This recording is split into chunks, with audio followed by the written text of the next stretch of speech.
আসসালামু আলাইকুম ওয়া রাহমাতুল্লাহি ওয়া বারাকাতুহু।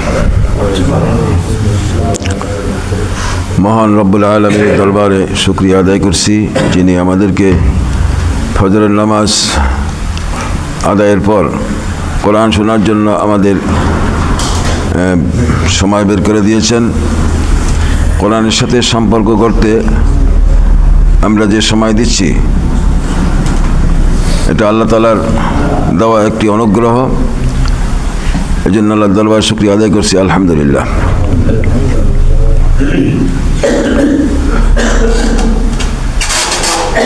শয়তান মানুষকে পথভ্রষ্ট করার একটা মহা পরিকল্পনা হাতে নেয়। তো সেই পরিকল্পনার এক নম্বর কাজ হলো, শয়তানের এক নম্বর কাজ হলো কোরআন থেকে মানুষকে দূরে রাখা। আর মুমিনের এক নম্বর কাজ হলো কোরআনকে আঁকড়ে ধরা। মানুষ যতক্ষণ কোরআন সুন্নাহর আলোকে চলবে, ততক্ষণ পর্যন্ত সে আল্লাহ তাআলার অনুগ্রহ লাভ করতে থাকবে। আমরা কোরআনুল কারীমের ৪৩তম সূরা, সূরা আয-যুখরুফ এর ৭৯ আয়াত পর্যন্ত গতকালকে তেলাওয়াত করেছিলাম। আজকে ৮০ থেকে সূরা শেষ ৮৯ আয়াত পর্যন্ত। আউযু বিল্লাহি মিনাশ শাইতানির রাজীম। বিসমিল্লাহির রহমানির রহিম। أم يحسبون أنا لا نسمع سرهم ونجواهم بلى ورسلنا لديهم يكتبون। তারা কি ধরে নিয়েছে যে আমি তাদের গোপন কথা ও সলা পরামর্শ সমূহ শুনতে পাই না? অবশ্যই আমি তা শুনতে পাই। তাছাড়া তাদের পাশে থাকা আমার পাঠানো ফেরেশতারাও সব লিখে রাখছেন। এই যে লিখে রাখার বিষয়টি নামাজের তেলাওয়াতকৃত আয়ার সময় দ্বিতীয় রাকাতে যা তেলাওয়াত করলাম, সেখানে আল্লাহ তাআলা বলছেন, ইয়া আইয়ুহাল ইনসান ইন্নাকা কাদিহুন ইলা রাব্বিকা কাদহান ফামুলাকি। তুমি কষ্ট করে করে তোমার মহান রবের দিকে এগিয়ে চলছো, তারপরেই তার সাথে সাক্ষাৎ।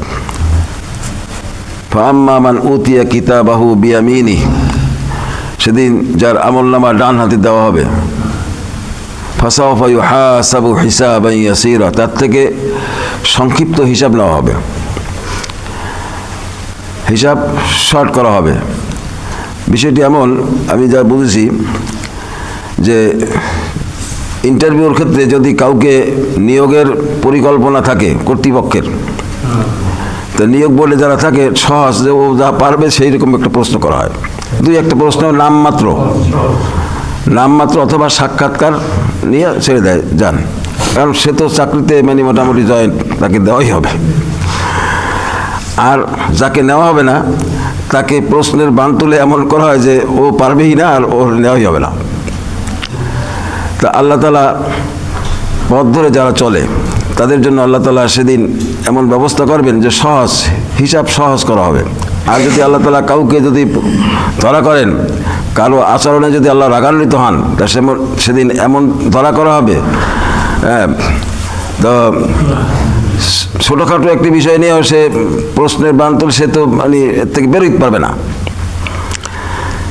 আল্লাহ তাআলা বলছেন, ফাআম্মা মান উতিয়া কিতাবাহু বিয়ামিনিহি ফাসাওফা ইউহাসাবু হিসাবান ইয়াসীরা ওয়া ইয়ানকালিবু ইলা আহলিহি মাসরুরা। আর সে তার পরিবার পরিজনের সাথে মিলিত হবে আনন্দ চিত্তে। তারপরেই বলা হয়েছে, ওয়া আম্মা মান উতিয়া কিতাবাহু ওয়ারাআ যহরি, যাকে আমলনামা তার বাম হাতে দেওয়া হবে, পিছন দিক থেকে বাম হাতে দেওয়া হবে। ফাসাওফা ইয়াদউ সুবুরা, সে মৃত্যু কামনা করবে। ওয়াসলা সাঈরা, সে সাঈরে নিক্ষিপ্ত হবে। ইন্নাহু কানা ফি আহলিহি মাসরুরা, কেননা সে তার পরিবার পরিজনের সাথে খুব আনন্দে কাটাইছে, আল্লাহর কথা ভুলেছিল। এভাবে করে আল্লাহ তাআলা বলছেন, সব কথা বলছেন। এখানে যে কথা বলা হয়েছে যে মানুষ যখন ধারণা করে যে আমরা যে সমস্ত পরিকল্পনা নিচ্ছি এগুলো আল্লাহ তাআলা দেখতে পান না, শুনতে পায় না, আল্লাহ তাআলা বলছেন এটা আল্লাহ তাআলা শুনতে পান। আল্লাহ তাআলা কোরআনুল কারীমের সূরা মুজাদালার ভিতরে এক জায়গায় বলছেন যে তোমরা যখন দুইজনে কোনো কথা বলো তৃতীয় জন থাকে আমি, চারজন মিলে যখন তোমরা কোনো কথা বলো পঞ্চম জন থাকে আমি, আর ছয়জন মিলে যখন কোনো কথা বলো, অর্থাৎ যতজন তোমরা মিলিত হয়ে সরলা পরামর্শ করো এর পরবর্তী জন থাকি আমি। আর এখানে আল্লাহ তাআলা তো সব জানেন, শোনেন, দেখেন, পাশাপাশি ফেরেশতারাও লিখে রাখেন। এরপরে কুল ইন কানা লিররহমানি ওয়ালাদ ফাআনা আউয়ালুল আবিদিন। হে নবী, তুমি বলো যদি দয়াময় আল্লাহ তাআলার কোনো সন্তান থাকতো তাহলে আমি তার প্রথম ইবাদত করতাম। ওরা দয়াময় সন্তান যে এই রুকুর গোড়ার দিকে বা এর আগের রুকুতে যে ঈসা আলাইহিস সালাম প্রসঙ্গে আল্লাহ তাআলা উপস্থাপন করছেন, তারা যতই আল্লাহ তাআলা দলিল প্রমাণ দিক, তাদের ধারণা যে এই আল্লাহ তাআলার পুত্র। ফলে ওরা তিন খোদা মানে একটা শ্রেণী। তো নাউযুবিল্লাহ, তা আল্লাহ তাআলা বলছেন যে তুমি বলো দয়াময়ের যদি আর কোনো সন্তান থাকতো তাহলে আমি তার প্রথম ইবাদতকারী হতাম। তার মানে এটা নেই। সুবহানা রাব্বিস সামাওয়াতি ওয়াল আরদি রাব্বিল আরশি আম্মা ইয়াসিফুন। তিনি অনেক পবিত্র, তিনি আসমানসমূহ ও জমিনের রব, মহান আরশের তিনি অধিপতি। এরা যা কিছু তার সম্পর্কে বলে তিনি তা থেকে পবিত্র। فذرهم يخوضوا ويلعبوا حتى يلاقوا يومهم الذي يوعدون। অতএব হে নবী, তুমি এদের সেদিন পর্যন্ত অর্থহীন কথাবার্তা ও খেলাধুলায় মুক্ত থাকতে দাও। এমনই করে দেখতে দেখতে তারা সেদিনটির সম্মুখীন হবে যার ওয়াদা তাদের কাছে করা হয়েছে। অর্থাৎ মানুষ যখন আল্লাহ সম্পর্কে একটি ভুল ধারণা, পরকাল সম্পর্কে একটি ভুল ধারণা, কিয়ামত সম্পর্কে ভুল ধারণার মধ্যে থাকে, তখন সে যা খুশি তাই করে, খেলাধুলা মত্ত থাকে এবং স্বেচ্ছাচারিতা অবলম্বন করে। আল্লাহ তাআলা বলছেন, হে নবী, এদেরকে ওই খেলাধুলায় মুক্ত থাকতে দাও। ইয়াখুদু ওয়া ইয়ালআবু হাত্তা ইউলাকু ইয়াওমাহুমুল্লাযী ইউআদুন। আল্লাহ তাআলা বলছেন যে সেদিন পর্যন্ত অর্থহীন কথাবার্তা ও খেলাধুলায় মুক্ত থাকতে দাও। এমনই করে দেখতে দেখতে তারা সেদিনটির সম্মুখীন হবে। অর্থাৎ মানুষের এই পার্থিব জগতের যে সামান্য যে সময়টুকুন সে পাচ্ছে, এটা দেখতে দেখতেই চলে যায়। ওই যে লাইনে চলে সে লাইন চলতে হঠাৎ করেই সে বিদায় নেয়। এরপরে মৃত্যুর কোলে যখন ঢলে পড়ে, মৃত্যুর কোলে ঢলে পড়ার পর তারপরে তো হাসরের ময়দান আল্লাহ তাআলা অবশ্যই অনুষ্ঠিত হবে। আল্লাহ তাআলা সেটা অনুষ্ঠান করবেন, হাসরের ময়দান। সেখানে সে নিজেকে উপস্থিত পাবে। তো وهو الذي في السماء إله وفي الأرض إله وهو الحكيم العليم। তিনি হচ্ছেন আল্লাহ তাআলা, যিনি আসমানের মাবুদ, জমিনেও মাবুদ। তিনি বিজ্ঞ, কুশলী ও সর্বজ্ঞ। وتبارك الذي له ملك السماوات والأرض وما بينهما وعنده علم الساعة وإليه ترجعون। প্রভূত বরকতময় তিনি, যার জন্যে আসমানসমূহ, জমিন ও উভয়ের মধ্যবর্তী স্থানে যা কিছু আছে তার একক সার্বভৌমত্ব নিবেদিত। কিয়ামতের সঠিক খবর তার কাছেই রয়েছে। পরিশেষে তোমাদের সবাইকে তার কাছেই ফিরে যেতে হবে। ولا يملك الذين يدعون من دونه الشفاعة إلا من شهد بالحق وهم يعلمون। তাকে বাদ দিয়ে এরা অন্য যাদের ডাকে তারা তো আল্লাহ তাআলার কাছে সুপারিশের কোনো ক্ষমতাই রাখে না, তবে যারা সত্যের পক্ষে সাক্ষ্য দেয় এবং সত্য জানবে, তাদের কথা আলাদা।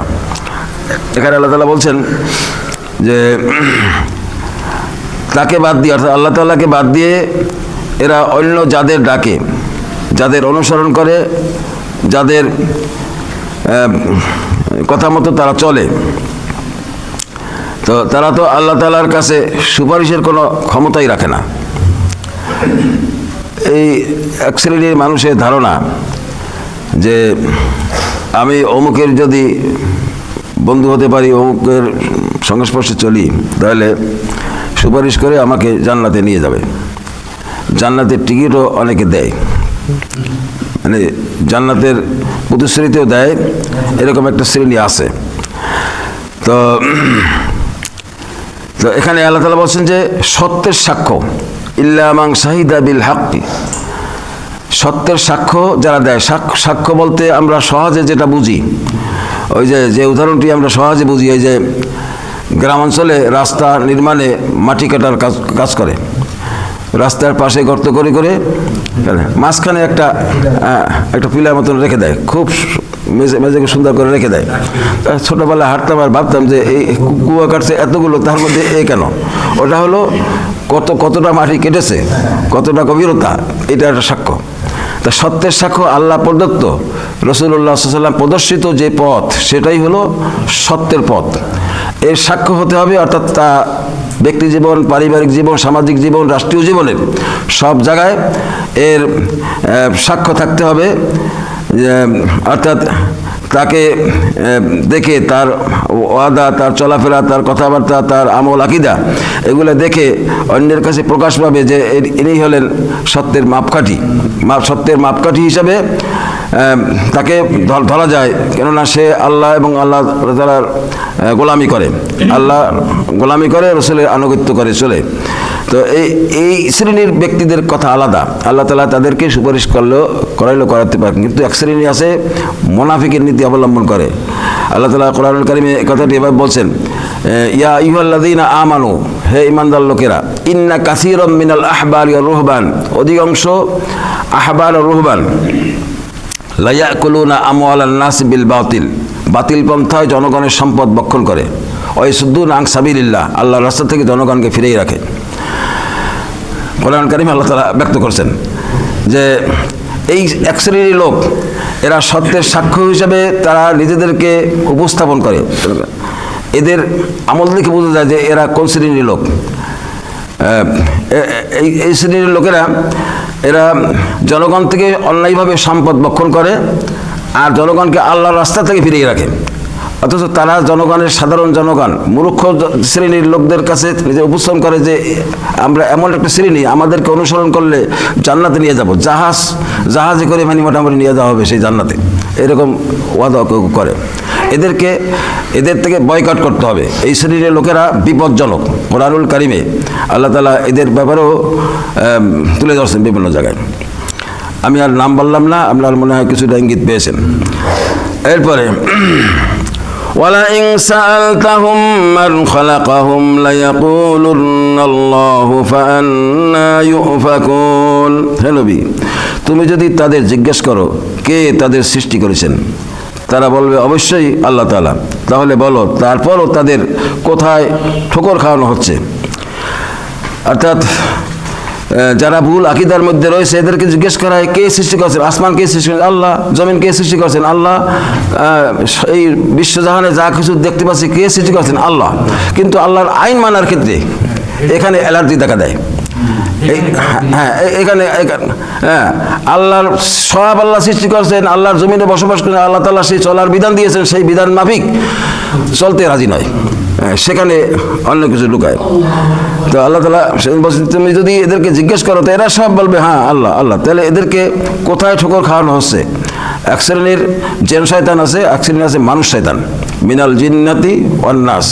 কোরআনুল কারীমের শেষ কথা আল্লাহ তাআলা সাবধান করেছেন যে কুল আউযু বিরাব্বিন নাস মালিকিন নাস ইলাহিন নাস মিন শাররিল ওয়াসওয়াসিল খান্নাস আল্লাযী ইউওয়াসওয়িসু ফি সুদুরিন নাস মিনাল জিন্নাতি ওয়ান নাস। ওয়াসওয়াসা দেওয়ার একটা হলো জিন শয়তান, যাদেরকে দেখা যায় না, কিন্তু মানুষ শয়তান, হ্যাঁ, এরা নানাবিধ কথা বলে। আল্লাহ তাআলা বলছেন সে জিন শয়তান হোক আর মানুষ শয়তান হোক, এদের থেকে আল্লাহর কাছে আশ্রয় চাই। وقيله يا رب إن هؤلاء قوم لا يؤمنون। আল্লাহ তাআলা তার রসুলের যে বক্তব্য সম্পর্ক জানেন, আল্লাহ তাআলা তার রসুলের এই বক্তব্য সম্পর্কেও জানেন। হে আমার রব, এরা হচ্ছে এমন এক সম্প্রদায় যারা ঈমান আনবে না। হে রাসূল, ফাসফাহ আনহুম ওয়া কুল সালামুন ফাসাওফা ইয়ালামুন, সূরার শেষ আয়াত।